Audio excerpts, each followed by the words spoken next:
Il y en a beaucoup qui viennent en n'ayant pas confiance en elles parce que soit on leur a répété, soit elles se sont persuadées elles-mêmes, soit elles se sont négligées. Le but de mon travail, c'est que tu ressors de mon salon avec le sourire en te trouvant belle. La matinale avec Kim sur Beurre FM.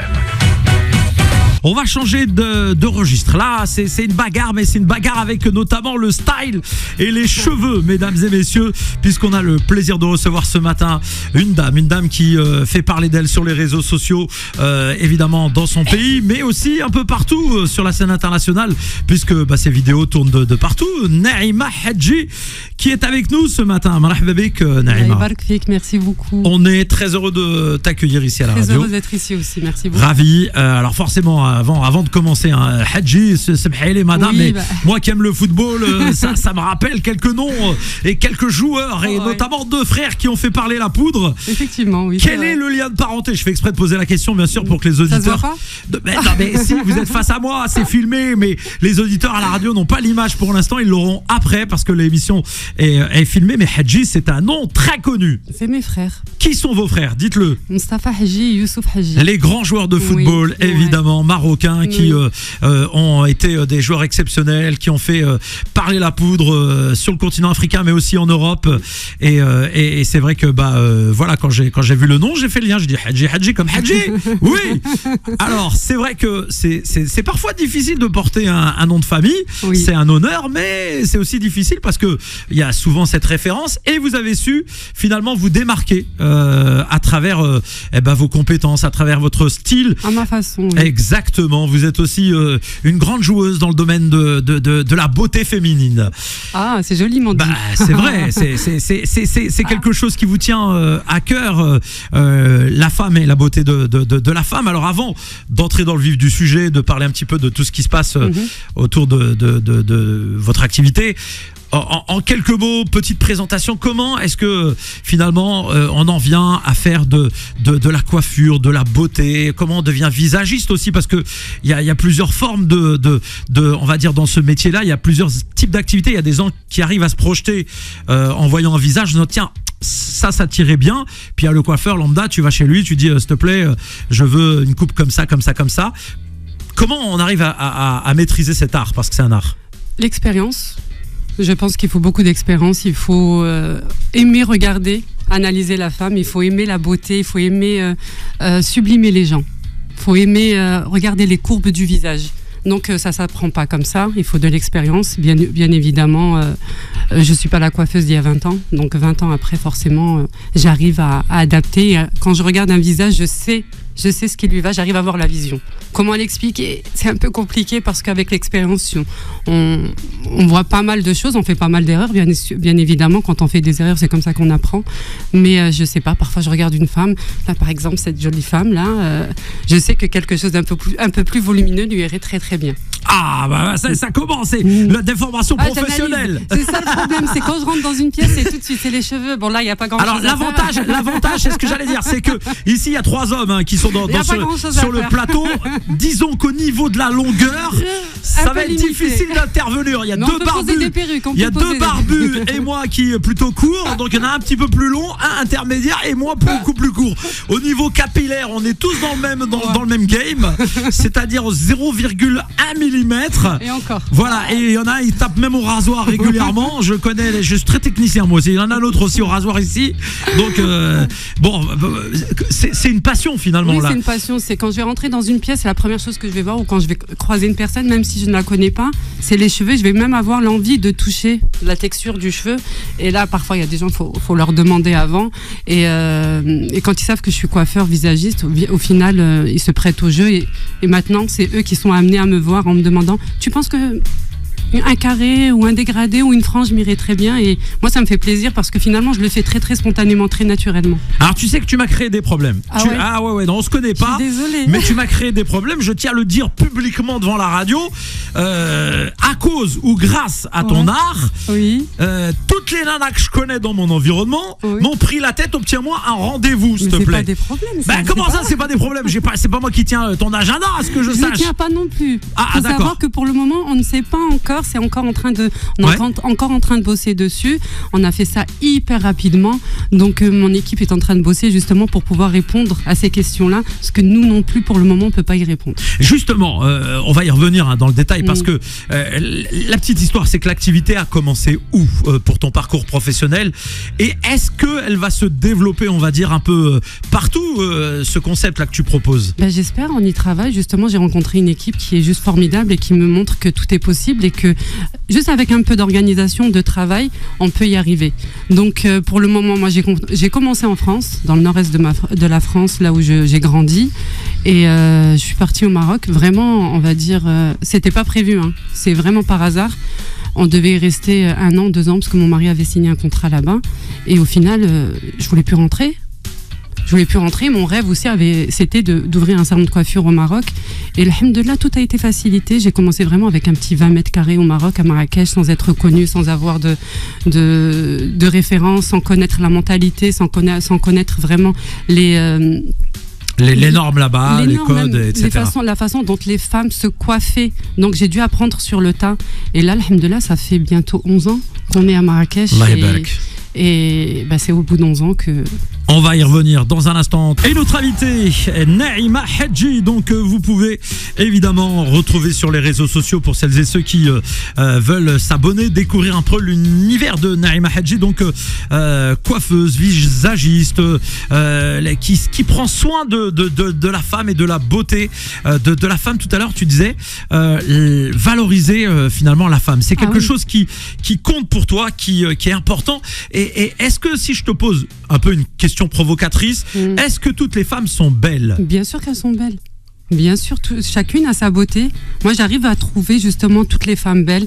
Il y en a beaucoup qui viennent en n'ayant pas confiance en elles parce que voilà, soit on leur a répété, soit elles se sont persuadées elles-mêmes, soit elles se sont négligées. Donc le but de mon travail, c'est que tu ressors de mon salon avec le sourire en te trouvant belle. Donc oui, bien sûr, toutes les femmes pour moi sont belles. Est-ce que l'apparence physique justement chez une femme c'est primordial bon, tu es toi-même une femme donc tu peux en parler largement, mais en plus c'est ton domaine. Est-ce que c'est finalement vital? Tout à l'heure tu parlais de dévalorisation. Parfois on leur jette à la figure qu'elles sont pas belles.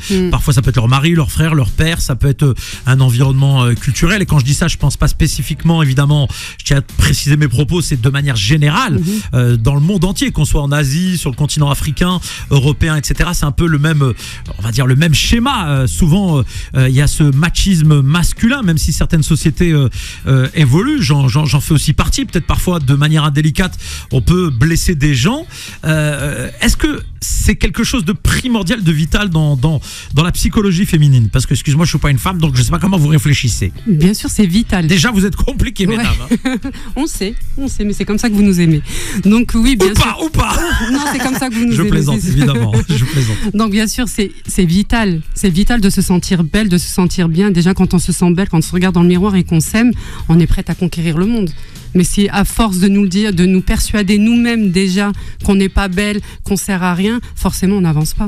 Donc pour moi c'est hyper important. Le côté humain dans ton métier, il a quelle place on parle de relationnel là, avec tes clientes. Première place. Pour moi c'est première place. J'ai besoin de sentir que la personne déjà me fait confiance et qu'elle est là et qu'elle a besoin de mes services.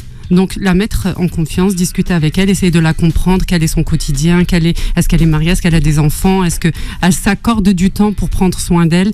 Quand elle ne le fait pas, j'essaye de la convaincre de prendre soin d'elle parce que justement, comme je vous disais, c'est primordial, c'est vital pour moi de se sentir belle pour pouvoir déjà avancer et mettre un pied devant l'autre. Parfois, on dit que le coiffeur, la coiffeuse, c'est un peu le centre du monde. C'est-à-dire que on va chez le coiffeur, on va chez la coiffeuse, on parle, c'est pratiquement régulier. Mais on connaît pas le coiffeur, on parle avec lui. On tape une conversation, alors que dans la rue, ça me viendrait pas à l'idée d'aller voir quelqu'un. Wesh, ça va, alhamdoulilah, tu vas bien. Mais là, on se livre un peu plus. Est-ce que parfois c'est aussi un exutoire, un échappatoire pour des femmes qui peut-être sont fatiguées de leur journée, de leur environnement du quotidien? C'est un moment très intime. C'est un moment très intime, donc voilà, je touche la personne, je touche à son intimité, ses cheveux, c'est vraiment très très intime. Et pour certaines personnes, c'est le moment où elles vont prendre justement soin d'elles, elles vont prendre ce rendez-vous-là et elles arrivent à confier leurs enfants pour celles qui ont des enfants, ou il y en a qui sortent de leur monde professionnel et c'est un moment juste à elles. Et parfois, elles ont juste besoin de se vider, elles s'en rendent pas compte, hein, parfois. On est là, on nous pose une question, après une autre, et au final, elles finissent par se livrer. Et oui, on est un petit peu la psychologue de nos clientes et on est aussi tenu au secret professionnel pour dire vraiment, moi, il y a certaines choses que je connais de mes clientes et jamais je me permettrai de les répéter, ni à leur famille, ni à mon entourage. Et au final, même quand la cliente ressort, c'est comme si on faisait un reset. On oublie et elles se sentent, c'est leur safe place. Et j'aime à dire que le salon de coiffure est la safe place de la femme. Alors, j'ai une question technique et pratique. Oui. Parce que je suis un grand spécialiste des salons de coiffure. Oui, je vois. Et la question, bon, elle est un peu décalée. Oui. Pourquoi dans les salons de coiffure, il y a des livres, des magazines qui datent de 14-18 et qui sont pas forcément. Bah, je pose la question. J'en ai marre des magazines qui n'ont rien à voir. Le mec qui te sort. Tu dis, ah tiens, il y a le journal. Tu te dis, alhamdoulilah, je vais lire les infos. Non, ça c'est pas mal. Et tu vois, 1922. Et tu dis au mec, depuis quand t'as pas fait le ménage sur ta table? Avec les coupes comme ça un petit peu à l'ancienne et tout. Plus maintenant. Maintenant les magazines c'est Pinterest, c'est Instagram, c'est TikTok, c'est là où les gens vont aller s'inspirer. Mais avant c'était fait pour s'inspirer, mais j'avoue c'était pas renouvelé. C'était pour taquiner un petit peu, mais c'est vrai. Comment ça s'appelle les trucs là que les dames elles font là avec des roulages, des trucs dans les cheveux là? Ah, les bigoudis. Mais c'est magnifique les bigoudis. Est-ce que c'est toujours tendance à les? Mais c'est même ça revient là. Attends, moi je te pose des questions parce que tu sais quoi, ça fait tellement longtemps que j'ai pas vu les bigoudis. Mais c'est les meilleurs brushing. Avec un bigoudi, ça donne un mouvement aux cheveux. Le cheveu, justement, garde cette forme-là le plus longtemps possible. Ça donne du volume. Ah non, les bigoudis, pour moi, c'est mieux que tout. C'est mieux que toutes les autres techniques de brushing. Qu'est-ce qui a évolué dans la technique de coiffure maintenant? Tout à l'heure, on parlait donc de coiffeur visagiste. Bon, tout le monde n'a pas cette chance de pouvoir l'être, hein, on va pas se mentir.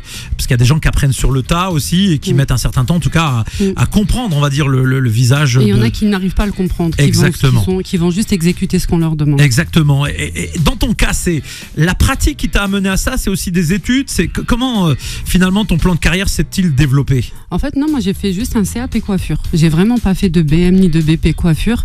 Et en France, on n'a pas la possibilité d'ouvrir un salon. Le BP qui permet d'ouvrir un salon de coiffure. Et en allant au Maroc et en me rendant compte que juste avec un CAP, je peux ouvrir un salon de coiffure. Donc déjà un rêve qui pouvait se réaliser. Et j'ai travaillé dur. Hein. Je me suis beaucoup documentée. J'ai fait des formations. J'ai regardé beaucoup de vidéos.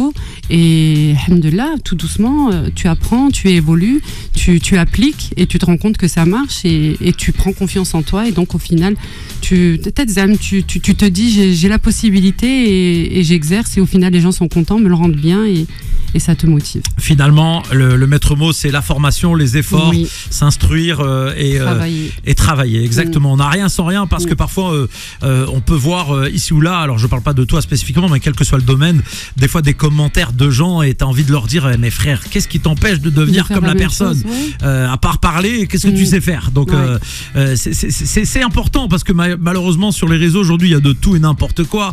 Il peut y avoir des concurrents qui sont jaloux et qui te sabotent. Bon, je parle pas spécifiquement de la coiffure, mais je parle de manière générale. On peut parler de la coiffure aussi. Voilà. C'est très présent dans la coiffure. Aujourd'hui à Marrakech, the place to be, comme on dit. Ouais. Ça se passe comment là, par exemple, les gens qui vont venir là en vacances à Marrakech? Tu sais, on a fait gagner un séjour à des auditeurs à Marrakech. C'est vrai? Ouais, la semaine dernière. C'est un auditeur et une auditrice qui ont gagné, donc ils vont venir à Marrakech avec My Marrakech. Je les salue. Ça se trouve, ils vont venir chez toi se coiffer. On connaît My Marrakech. Bah voilà, c'est le cadeau qui a été offert par My Marrakech. Comment on fait pour réserver chez toi? Parce que ils ont cru que j'étais ta secrétaire, donc ça serait bien qu'ils puissent directement passer par toi, enfin par votre réseau, par vos réseaux. Pour Marrakech, sur les réseaux Instagram, naïma-hadji.nb et TikTok, on a un lien justement, il y a le numéro de téléphone où on peut envoyer un message sur WhatsApp. On est dispo sur WhatsApp justement parce que les gens viennent aussi de l'étranger et on envoie un message ou bien on appelle. Certes, il y a un petit peu de temps d'attente pour les traitements de messages parce qu'on a pas mal de demandes, alhamdoulilah, mais on finit par rappeler les gens ou répondre et c'est comme ça qu'on prend un rendez-vous. Voilà. Pour Marrakech. Voilà, si vous dites Beurre FM, bon, dans la file d'attente, vous pouvez doubler de 3. Vous voyez ce que je veux dire? Évidemment, je plaisante. Non, je plaisante pour que, comme ça, la vidéo, vous va dire il y a du favoritisme. Même si on sait que ça existe dans tous les domaines, faut pas se mentir. Hein. Normal. C'est normal. Un peu de passe droit, pourquoi pas. L'avantage de la fonction de temps en temps. Bon, moi, vous cassez pas la tête, je serai pas dans la liste. Hein. Ça, c'est sûr. Au niveau cheveux, au niveau capillaire, vous inquiétez pas, je vous prends pas la place. Surtout, je ferai pas de bigoudi. Comme ça, c'est réglé. Naïma Hadji, la reine de la coiffure à Marrakech, mais pas que, parce que Naïma Hadji, on va pouvoir la retrouver aussi en France. Il y a des événements qui arrivent. On va en parler un petit peu, Naïma, parce que le public va avoir l'occasion de te rencontrer. Oui, alors je vais donner quelques petites prestations ici à Paris Centre, Inch'Allah. Donc le 5, le 6 et le 7 mai. Et aussi à Lille Centre. Donc là, ce sera le 9 et le 10 mai, pardon. Donc 2 rencontres. Il y en a d'autres qui se préparent, évidemment. Inch'Allah. Je parlais un petit peu avec ton équipe et il y a d'autres rendez-vous qui se mettent en place. Alors, cette rencontre, évidemment, moi j'ai vu là quelques chiffres arriver, qui affolaient les compteurs, comme on dit. Il y a beaucoup de préinscriptions. Oui, alors des places très limitées et beaucoup de préinscriptions. Donc on s'y attendait pas. Enfin, moi je m'y attendais pas. On m'a annoncé un chiffre. Oui. Plus de 13 000. Oui. Mais moi j'y crois pas, non, je sais pas. Alors Naïma, est-ce que tu cherches un stagiaire en coiffure? Parce que je veux dire, je peux ouvrir à côté de toi un petit stand. Non, non, mais à côté de toi, je ferai les shampoings. Est-ce que tu pourrais me confier la mission de vas-y, pourquoi pas. Shampooineur? Ouais, mais pourquoi pas. Voilà, et j'ouvrirai un stand aussi, mec là, parce que les femmes peuvent venir se faire belles et manger. Oui. Donc d'une pierre deux coups, on va faire 100% bénéf. on fera un partage du profit. Bien entendu, je reverserai une taxe pour les sandwichs. Mais, on va leur demander ce qu'elles préfèrent alors. Non, on leur laisse pas le choix. Attends, il faut toujours limiter le choix. Toujours laisser le choix aux femmes. Oui, toi, parce que tu aimes la femme, tu as envie de lui faire plaisir, de lui donner en fait satisfaction. Moi, j'essaye de contraindre, c'est-à-dire que il faut limiter les choix. Voilà. Comme ça, tu as moins d'investissement à faire. Vous voulez l'énerver en fait. On va écouler les stocks. Vous voulez énerver la femme, c'est ça? Non, pas du tout. Alors, ça va être quoi cette rencontre? Raconte-nous un peu cette rencontre. Qu'est-ce qui va s'y passer? Qu'est-ce que vous allez proposer? Sublimer, faire des soins, couper les cheveux peut-être, je sais pas, il y a certaines choses que je peux pas dire pour le moment, mais ce qui est sûr, c'est que je vais pouvoir exercer, je vais pouvoir rencontrer les personnes qui me font confiance et qui ont envie de se faire coiffer par moi, donc à Paris, à Lille et Inch'Allah, j'espère par la suite un peu partout. D'accord, alors tu sais, moi je vais te faire un secret. Oui.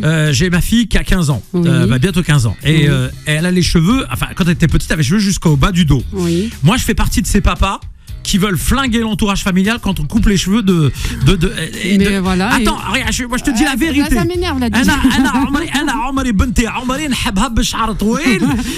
Et après, t'as la famille qui me dit mais non, mais tu comprends pas, Mskina, elle est fatiguée, ça la fatigue, etc. Et tu crées une frustration. Ça veut dire que le jour où elle va pouvoir couper ses cheveux, elle va te choquer. Mais je la flingue. Elle sait, moi je suis. Elle va vous choquer. Elle va arriver avec un côté court, un côté long. Elle va avoir une mèche violette par-ci, une mèche rouge par l'autre. Non. Mais comment on peut concilier? Mais tu peux comprendre que moi en tant que papa, ma fille, machallah, avec ses cheveux. Mais ne pas imposer, lui demander. Non, mais alors elle vient me voir, elle me dit, donc maintenant elle négocie. 15 ans, il faut lui laisser le choix. Quoi? Mais bien sûr. Non, alors c'est ses cheveux. Est-ce que tu connais Poutine? Eh ben, mais pourquoi?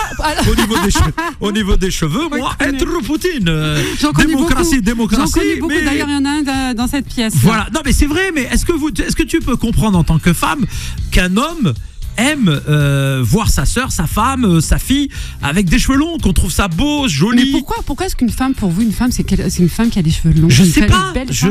Mais pourquoi? Peut-être c'est vous qui nous avez mis dans la tête ça, parce que c'est qui éduque les enfants? C'est bien les mamans, non? Vu ma coupe là? Non, mais bien sûr. Pas moi qui vais prôner la beauté de la femme juste avec les cheveux longs. Quand tu étais petite, tu avais les cheveux longs ou pas?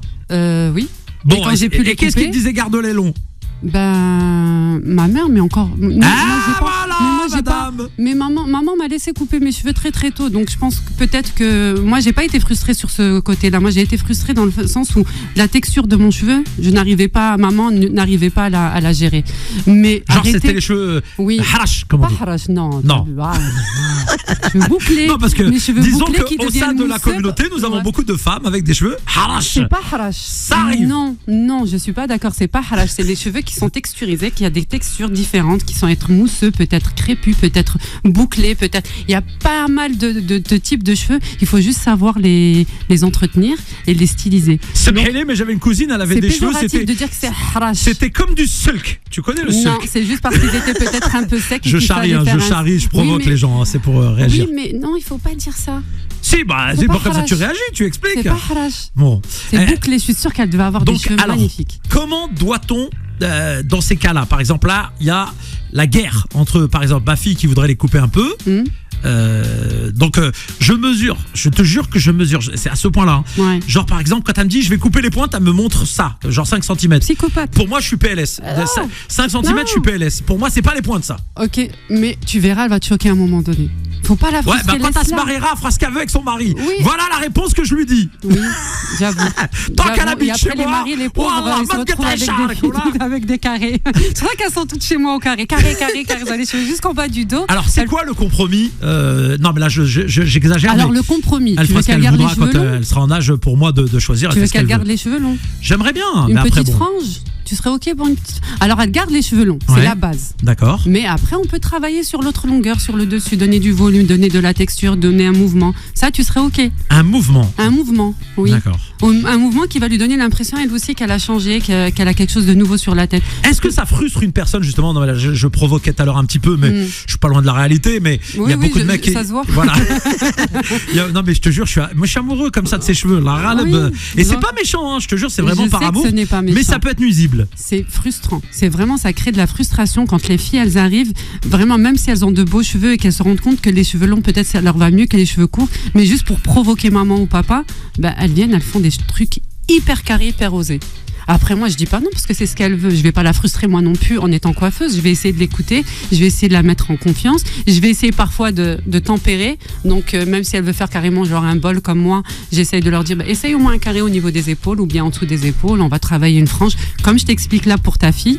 Mais ne faut pas trop frustrer parce que ça crée des dingueries. D'accord. Si jamais tu vois ma fille qu'elle demande rouge, tu rajoutes du vert et du blanc. D'accord, comme ça. One, two, three, je serai dans le thème. Tu vois ce que je veux dire? Voilà, Pas je serais de pas problème. frustré. Je dirais, voilà, Non, mais après, à cet âge-là, on normal. évite Vas-y. la couleur, même si elle en a envie, on Non, va mais bien éviter sûr. la couleur. Mais si elle veut couper les cheveux, Non, mais faut c'est les- important. C'est pour ça c'est que hyper important j'évoquais et ce ça sujet. pousse vite à cet âge-là. Donc ça veut dire que même si elle se fait un carré, dans 6 mois, elle les a mis d'eau.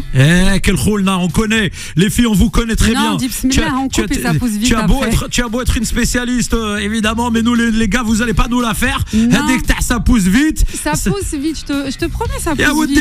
après, les cheveux, ils ont toujours pas poussé, on a Bah, l'impression. c'est peut-être une smoma qui a coupé, Ouais. mais moi en tout cas, ça pousse vite. Je dis Donc, bismillah. on rappelle comment on peut te retrouver sur les réseaux. Alors sur Instagram, TikTok, Snapchat, donc naimahadji.nb, c'est toujours le même nom. Merci beaucoup d'être passé Merci ce de matin. m'avoir reçu, c'était Ça a été vraiment un plaisir. sympa. Merci beaucoup d'avoir mis la lumière sur mon travail. Merci d'en avoir parlé comme tu l'as fait. Merci à Ça toi m'a en tout touché. cas d'être passé Merci et au beaucoup. plaisir. Bonne journée à tout le monde. Merci, Yatek Sahab El Bezef et au plaisir évidemment de te retrouver. On avait une autre guest invitée qui était de passage donc au sein de la radio qu'on a reçu ces dernières heures. À vous de deviner, elle porte un foulard sur la tête, elle répond à tout le monde de manière très franche et très sincère. Il suffit de revoir la vidéo d'une de nos invitées de la semaine dernière, vous allez vite retrouver. Et elle est discrète, elle est juste venue. La sœur que tout le monde devrait avoir. Exactement. Je te laisse la présenter. Ranel. Eh oui, Ranel est de passage, madame. exact. Ranel, un petit salam vite fait, même Allez, si t'étais pas viens, venu. sois pas timide. Voilà, mets-toi la caméra, voilà. Salam alaikum. Ranel, comment ça va? Super, et toi? Juste Tu t'es vas venu bien soutenir une sœur, voilà. Obligé, on vient Ouais. soutenir Naïma. T'as une best coiffeuse, tu rigoles. Et ben voilà. J'ai hâte, قطع كل شيء. Carrément. Ah, khlas, eh ben voilà. Et ben en tout cas, psahtkoum par avance. Merci, Et merci à elle les du filles. soutien. Franchement, elle est là depuis hier. Franchement, ça fait un soutien moral et ça me fait du bien. Et t'es comme Sahab El Bezef.